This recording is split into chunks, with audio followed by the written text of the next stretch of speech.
So now we're going to get into consumer choice, which talks about what a consumer is actually trying to do. Like when we talked about chapter 1, where they're trying to make a choice within their budget, we're also trying to maximize their happiness. So what we're trying to do is seek to understand the decisions of individuals, because individuals, depending on a situation, they can react differently. And so obviously during things like a Great Recession, consumers did buy fewer goods because of lower income. But there was one category that actually increased spending by 18%.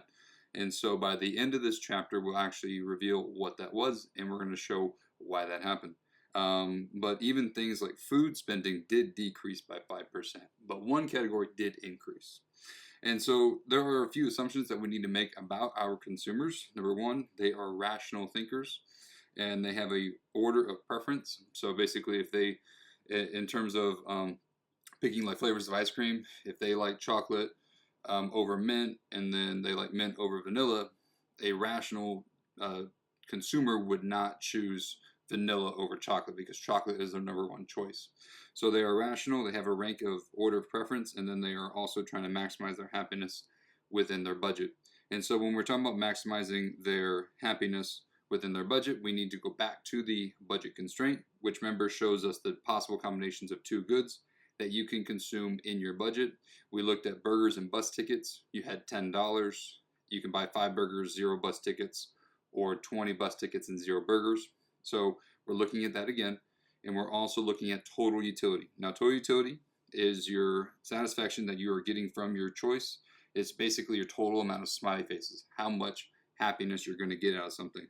It is subjective, so it is different person to person. Like if I said I got 20 utils, that's the measurement tool where you're going to use for utility. If I say I get 20 utils from drinking coffee and you say 10 utils, this does not necessarily mean that I'm twice as happy as you. All right, it is subjective. We can use total utility by measuring out as a dollar amount, and that's going to come in handy when we actually start trying to find our optimal choice. So we have our total utility, which is our total happiness, and then we have our marginal utility.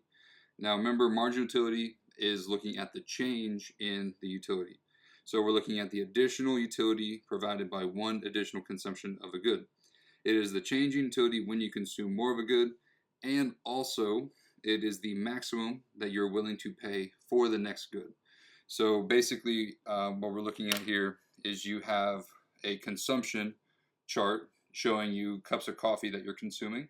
The more cups of coffee you're consuming, you are happier, but the additional happiness that you're getting could be different. All right.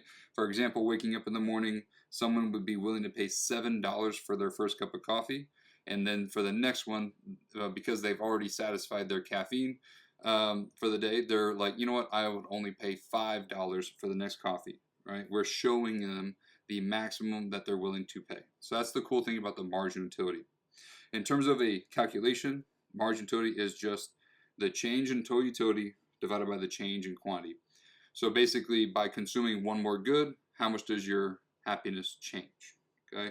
We do experience this thing called diminishing margin utility, which is the common pattern that each marginal unit of a good provides less than additional to utility than the previous unit. It's a fancy way of saying when you are consuming something and you go to consume another good, the extra happiness you're getting from that next good was less than the previous one. And so if you were to think about it from a cup of coffee standpoint, the first cup of coffee is going to give you the most amount of happiness, right, to start the day. So you're willing to pay $7. The next one, it's nice to have. So you're like, you know what, the most I'll be willing to pay is $5.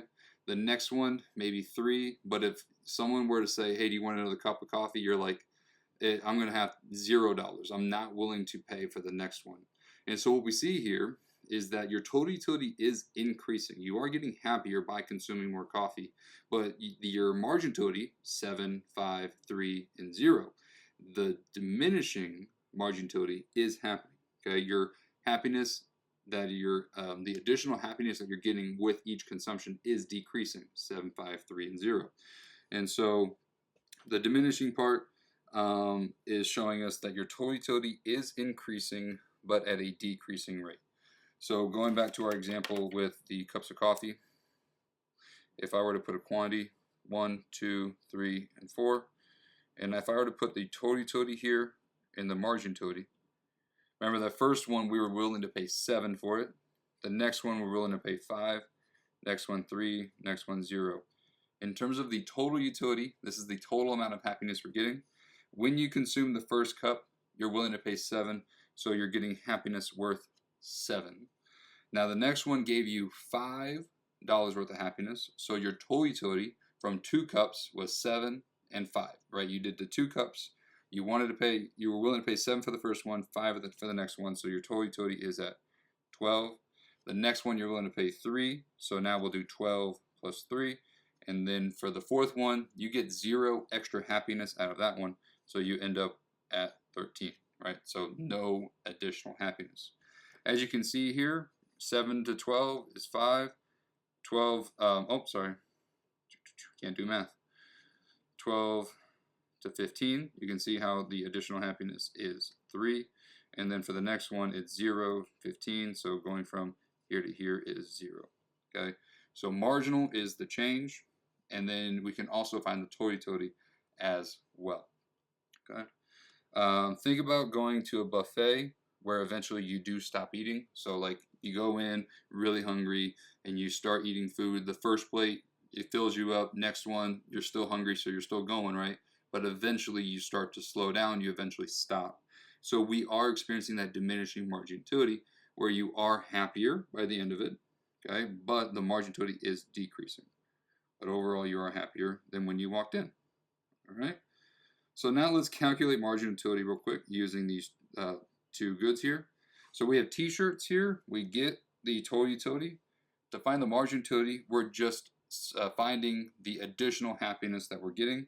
So from 22 to 43, we need the additional happiness there. To go from 22 to 43, you got an additional 21 smiley faces.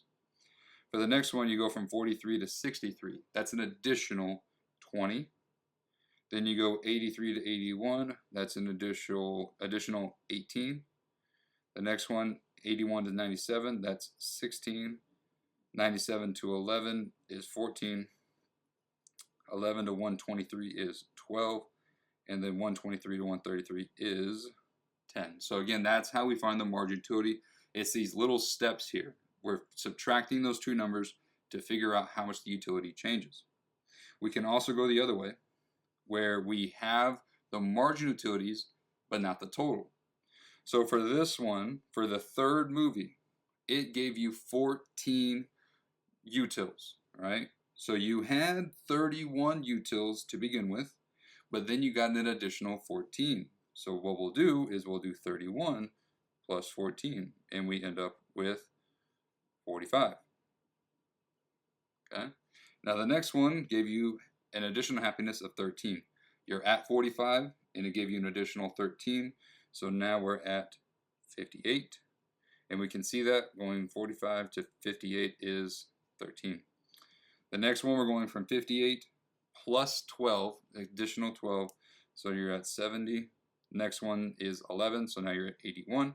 Next one's 10, so you're at 91. And the next one gave you 9. So from here to here was an additional 9. So you end up with 100. And that's how we're going to calculate margin utility, by subtracting.